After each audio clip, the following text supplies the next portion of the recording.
Oke, Prof Karim, ya saya mau ke Mas Adi Pray dulu deh. Mas Adi Pray, ini kalau Prof Karim menilai, ya sebenarnya nggak perlu juga. Emang sepanas apa sih harus diungkapkan di ruang publik? Kenapa nggak dicolek aja? Ini kan juga menteri-menterinya menteri-menteri internal juga Pak Presiden Joko Widodo yang berada di partai politik pendukung Presiden. Ya saya kira memang ini pesannya secara umum sebenarnya ingin disampaikan oleh Jokowi bahwa tensi politik kita menuju 2024 ini secara perlahan memang sudah mulai menghangat ya. Eskalasinya sudah mulai menghangat. Kenapa begitu? Ini baik di internal ataupun antar partai politik. Kalau di internal partai, ini hampir semua poros politik kan terjadi gejolak di internal ya. Misalnya di poros perubahan, persaingan antara Nasdem dan Demokrat misalnya, persoalan siapa cawapres Anies itu kan nggak clear sampai sekarang. Bahkan saling serang terbuka, bahkan ada intimidasi politik. Pada level kubu pendukung Prabowo Subianto juga begitu. Jadi tidak sesederhana yang kita bayangkan seakan-akan semua pendukung itu nyaman. Begitupun di kubunya pendukung Ganjar Pranowo. P3 misalnya memunculkan isu bahwa Sandi kalau tidak mungkin bisa berdampingan dengan Ganjar, maka akan ada opsi lain bagi P3, apakah tetap dengan PDIP ataukah tidak. Ini kan menghangat sebenarnya di internal koalisi, tapi pada saat yang di PDIP juga kan nggak satu suara juga tuh. Betul, belum lagi banyak publik yang mengasumsikan seakan-akan hubungan presiden dengan partainya tidak lagi oke. Itu artinya apa? Jadi pesan Jokowi ini sebenarnya secara langsung sifatnya general dan disampaikan kepada semua pihak dan ke semua orang bahwa di internal teman-teman sendiri dan internal antar partai politik itu juga saling memanas. Misalnya kita bisa melihat selama kurang lebih 6 bulan belakangan ini, bahkan sejak 2022 yang lalu, kita bisa melihat antar partai pendukung itu sudah mulai perang-perangan secara terbuka. Anies dikulitin oleh pendukung Prabowo dan Ganjar, Prabowo juga dikulitin oleh pendukung Ganjar dan Anies, begitupun Ganjar dikuliti oleh pendukung Prabowo dan Anies. Jadi inilah saling serang yang saya kira memang dalam politik esensinya adalah saling menegasi dan saling bersaing. Kuncinya cuma satu sebenarnya, tak boleh berlebihan apalagi ada benturan. Itu yang mestinya dihindari. Karena kita cukup sudah belajar dari pemilu 2019, 2014 dan seterusnya. Yang kalah jadi menteri, Mas.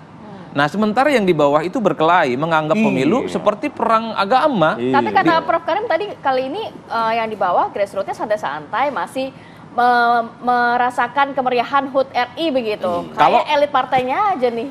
Kalau itu iya, kan kita pakai teori supply and demand sebenarnya yang mencoba untuk memprovokasi supaya masyarakat ini agak sedikit memanas dan ngegas. Ini kan elit. Di kampung saya sekarang lagi sibuk tanam tembakau, Pak. Bagaimana tembakau itu mahal? Di tempat yang lain lagi sibuk tanam padi.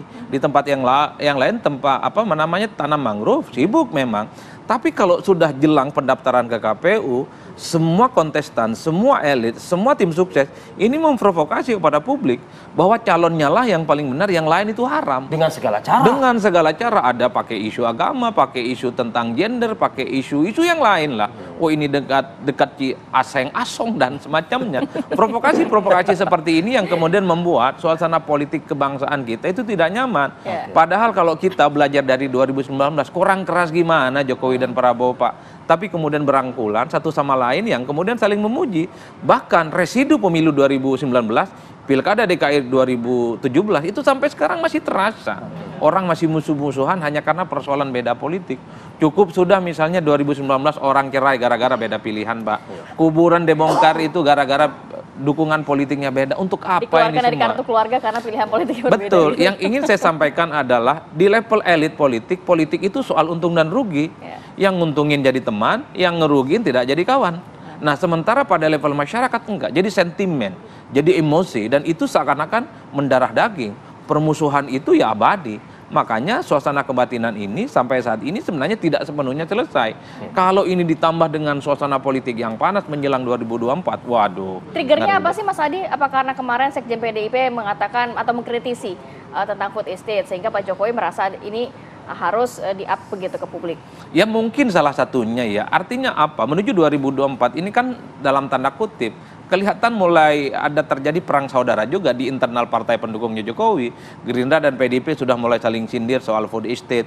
Mungkin Jokowi juga merasa dalam tanda kutip dikritik oleh teman-teman PDIP gitu yang notabene-nya adalah satu partai dengan menteri itu adalah pembantu presiden yang menjalankan juga visinya presiden. Memang secara prinsip sebenarnya ini yang mungkin disebut oleh Jokowi sebagai tensi politik yang memanas antar teman, antar sahabat, antar koalisi satu sama yang lain, saling mendidik. saling tidak nyaman karena sudah menfaksikan bahwa Prabowo itu akan berhadapan-hadapan dengan Ganjar. Kan itu tidak bisa dibantah Mas sampai saat ini.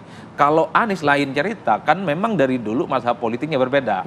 Antitesa, berhadapan-hadapan dengan Jokowi, berhadapan-hadapan dengan Ganjar dan Prabowo Subianto. Yang ingin disampaikan oleh Jokowi, jangankan antar koalisi yang memang berbeda, antar sesama teman saja sampai saat ini rivalitasnya cukup keras gitu ya. Terutama ketika food estate itu dikritik oleh Pak Hasto.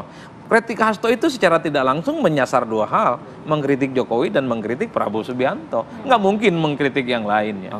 Dan bersuaralah kemudian Presiden dengan pernyataan seperti ini. Ya sepertinya begitu, sebagai respon bahwa maknai politik itu biasa-biasa saja lah. Gitu. Oke, kita kembali lagi nanti ke Prof. Karim Suryadi ya.